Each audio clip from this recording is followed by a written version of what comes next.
Alright, so this video started off as what was supposed to be an update for the furnace array video and us finishing it. And spoiler alert, it's pretty much already finished and there's really not much to show. And then the video takes more of a turn as I go through the stages of updating Minerva to 1.12, and it's a much quieter tone. It's not that exciting to watch, but if you need something to listen to, it could still be interesting. So if that's not your style, or if this is the first time finding my channel, I'd recommend clicking away. However, it could still be enjoyable for some of you, so I hope you enjoy. Oh, freaking and sheep as well. Oh my god, we got flickering Discord, but so many llamas. Oreo described this as when you constantly go in and out of lazy chunks, the mobs can keep breeding, or keep creating, or whatever, spawning, but they don't actually count towards the mob cap. So we've got over 200 entities over here, and a lot of llamas. As for the furnace array, well, I was going to record a part 2 today, but there's not really... I don't know. I'm pretty sure I could still make an episode out of this, but it's been built while I was asleep. I'm going to disable the Discord overlay. This is something I always wish I could show, but it's just... It flickers too much. But yeah, the furnace array has been, it's been built. So what I've been doing, actually, while I was working on during the Minerva member meeting, which we do once a week, was getting these minecarts in place, but that doesn't make a super fun video, so we might want to focus on fueling this thing. I don't know.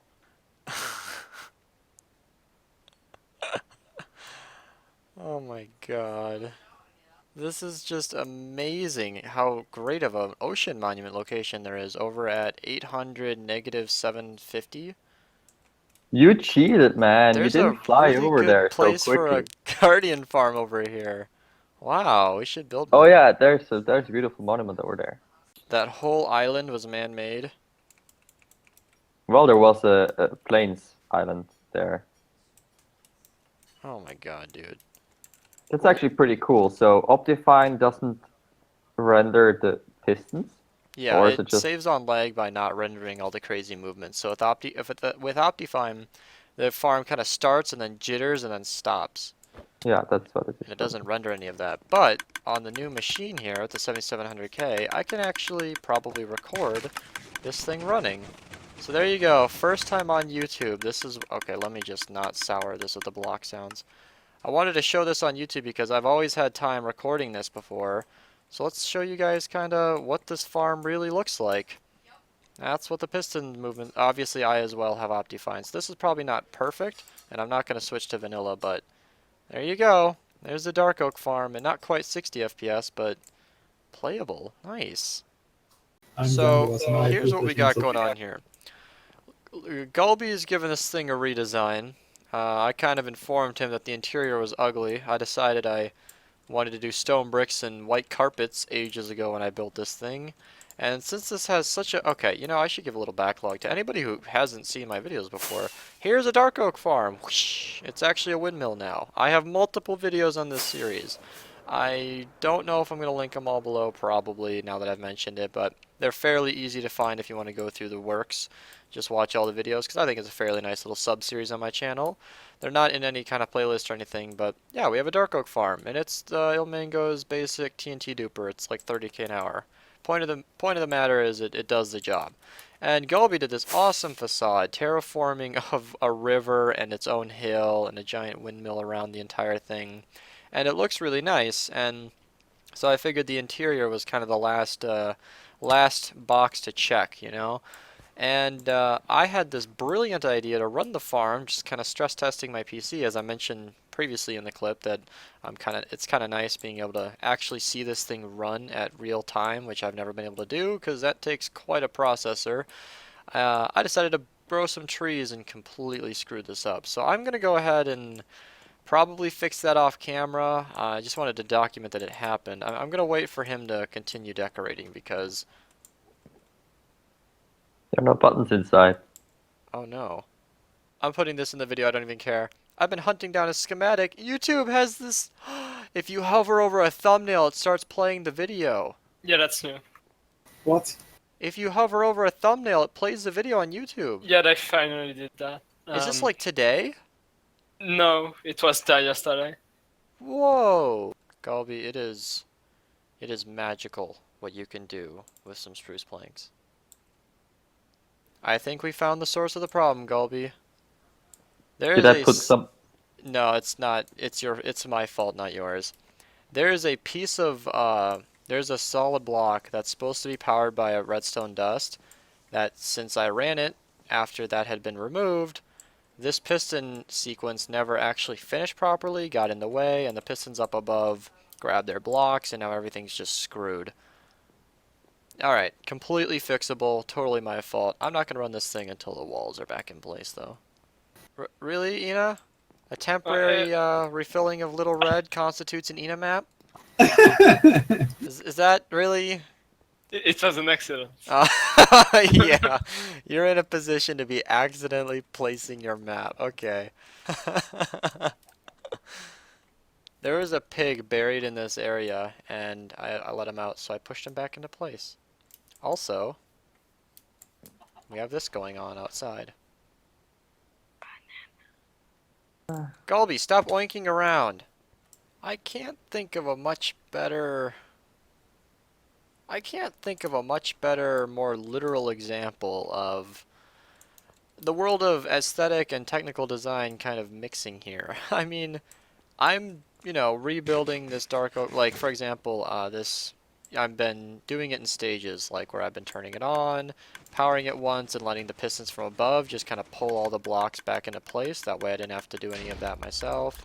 And Gulby's around me making this facade look much better, and it's like, we're each doing what we're good at. Like, I probably couldn't design it the way he's designing it, and he probably wouldn't be able to fix the dark oak farm the way I'm fixing it. And I don't know. I think that's pretty cool and not too often seen elsewhere. Here's a bit of a unique change to these style of videos. So I was just growing oak tree or dark oak trees and stuff, and LaFlossie pops into Discord and tells me, "Yo man, 1.12 is ready." Well, I guess it's time. So the reason I'm kind of showing this is kind of the process that goes with updating a server like this, because I do not like data loss and nobody else does either. So we've closed down the server altogether. Nobody can connect because it's not up right now.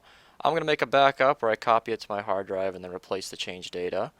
And we're also going to do something a little bit unique. You might notice the file size is significant here. We are looking at 6.67 gigabytes per backup, and I save about 30 of these because I have enough storage. I think we'll be okay. And what I'm also going to be doing is changing that. So the file size is huge, and that's mostly region files. In fact, I can actually demonstrate that by opening this. Right click on the region folder. That alone is half of our file size. And I'm fairly sure maybe structures would be a big one. No, not at all. Okay. Oh, the end and nether. So the region files for the overworld, and the rest of these is the nether.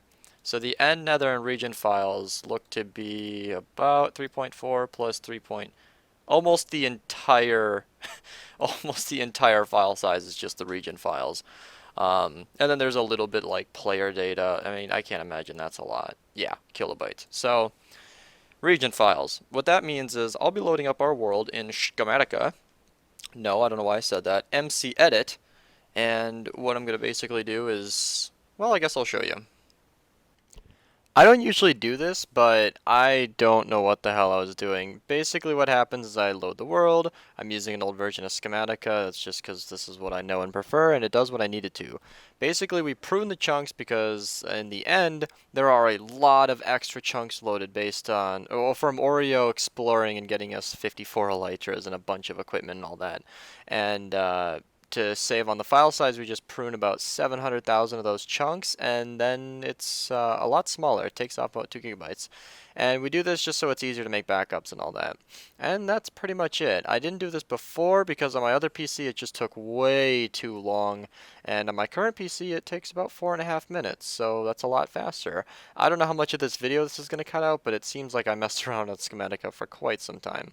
Alright, I have to redo this anyway because apparently shortly after clicking prune, LaFlossie has something he wanted to save, but that alone shaved off over 2 gigabytes. So if any of you server owners out there feel my pain with making backups, this is a great way to keep your file size down. Wow, Ina, it's It's quite Oh. the base you have here. Thanks. God. It's a castle. Yeah, castle. However, on the side note, I have found a player head. I don't know who this is, but if they are still out in the end, I'm assuming they are either extremely inactive or have left the server. So, yeah. What, the way out in the end? Yeah, they are. So, if ever they log back on, I'm assuming... What is Would this? they be greeted with a void wand? Yeah, Is there probably. anything important around them? No, it's just an end. Oh, here's a beacon of sorts. I think that was just one of the teleporter things. Uh, anyway, as far as player activity, we were just talking about this in the Minerva meeting.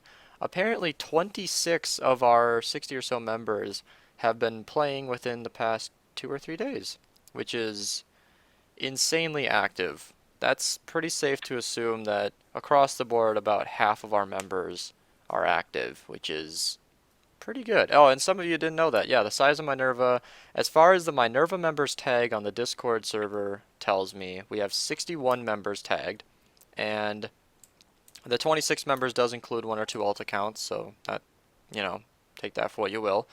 But yeah, almost half of our members are completely active, and I would say extremely active, pretty much daily. Break that down to about 15 of us, 20 of us. And for those of you who don't know, for a server, especially as large as ours, 60 members is fairly large for a private whitelisted server. Most, especially technical servers, don't get that big. To retain that kind of player activity is very good, but that's thanks to the YouTube channel kind of keeping us in the know a little bit, and we're getting new members almost weekly. So yeah, and we're still fairly specific. So hey, apply, come onto the Discord, get to know us. Maybe you'll become a part of the group. But we don't accept every application, so it keeps it fresh, and that's pretty cool. So what's the map? I was about to say, this is what I'm saving, LaFlossie. You know, I already knew it was this TNT map, but Oh. Stencil. I have to point out that our end really does look like a spider. You guys will probably see it in the video because it's really hard to show in just one screenshot, but like, it's just weird and ugly. Alright, let's destroy everything. Let's destroy everything. Alright, just to conclude, even though you guys have probably already gotten this information, I'm only touching the end dimension, brings us down to about 4.19 gigabytes. Well, hey, I'll take 33% off any day, I guess. Alright, well now it's the fun part where I get to upload 4.2 gigabytes. Let's do some math, shall we? 4,200 megabytes divided by 1.5 per seconds, mean it'll take that many seconds, and it'll take me 46.6 repeating minutes to make this backup happen. Yay! Well, let's go play Lego Star Wars then, shall we? Flossie, you're already earning advancements without me? Yeah. Come on, man, let me get in on this. Quick. Fucking Have a way faster. Oh, it Alright. already feels so weird. Let's see if the Dark Oak farm works. I can move with. Watch it break Things. immediately. Wow. Oh, no. Everything's working, except that this leaf grew in a spot that there aren't blocks. Okay, that's okay. Whoa! What? I logged on. Okay. What? Is everything Uh, okay? Is it normal? Look in the Super Funky Man Club. This is what I get graded with when logging in.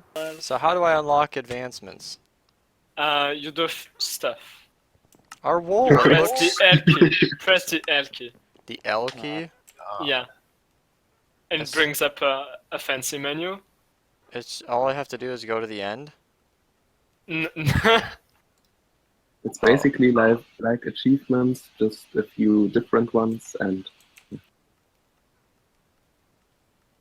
Diamond armor saves lives. Oh, that's good. I'm not impressed, guys. Oh, is that really not going to go away until I craft Oh. a crafting table? There. Yeah. It's annoying. It didn't go away. Oh, I'm supposed to craft a wooden... Okay. Oh, you don't have to actually craft it. Well, now I want to Yeah, you save can. the enchanting table. Oh my gosh, a sunrise! Whoa. Why don't you like 1.1? Phew. Oh, we get multicolored beds! Ah! It's gonna happen, it's gonna happen, it's gonna happen. To those of What's you who have gonna watched my happen? channel for a long time, I have wanted multicolored beds for I don't have pink wool. How do I get pink wool? No! You go to the wool farm. I have wool. It's okay. We're gonna do this. Yes. Wool farm. No! Stop checking. I don't want to check my recipe book. What's a recipe book? It's a thing. I don't want it. It's one-click crafting. The new crafting. I have a pink bed! Oh, that looks weird in my hand. Okay. I don't like that. No! Do you guys have the mods that you're using for 1.12? Like the jar Yes. files? Some of them. Yeah. Aha! Pink bed is Could you send existence! those my way? What? So, I am gonna have to update to whatever I'm using. Faithful 1.12, but this is exciting. I don't know if I like Faithful 1.12. Nothing I'm seeing says stable. These shulker boxes are ugly. But I found my crafting oh jeez. How am I supposed do I shift click? Okay, well this has made it easier to craft, I guess. I might get used to this, maybe I won't need one-click crafting anymore, but I'm gonna have to unlock all my recipes somehow, and I don't know how to do that. Maybe somebody can put in the comments how to, yeah, okay, no, get out of here, Ina. Alright. So I need to figure out my resource packs, because I like the way this hopper holds in my hand. I don't like that. And I don't know, these shulker boxes look different. I might have to tinker with some stuff. Anyway, I'm going to actually end the video here, a little bit suddenly. I'm going to have to discover 1.12 and all that it has to offer, and I don't want to be distracted with making a video. So this went from a furnace array video to a let's get charcoal video to a let's fix the dark oak farm video to a let's make the dark oak farm look better video to Minerva is now in 1.12. What a day. Uh-huh. Uh-huh. Better. I don't even have efficiency 5 on this pickaxe. He thought I was still here when I logged in.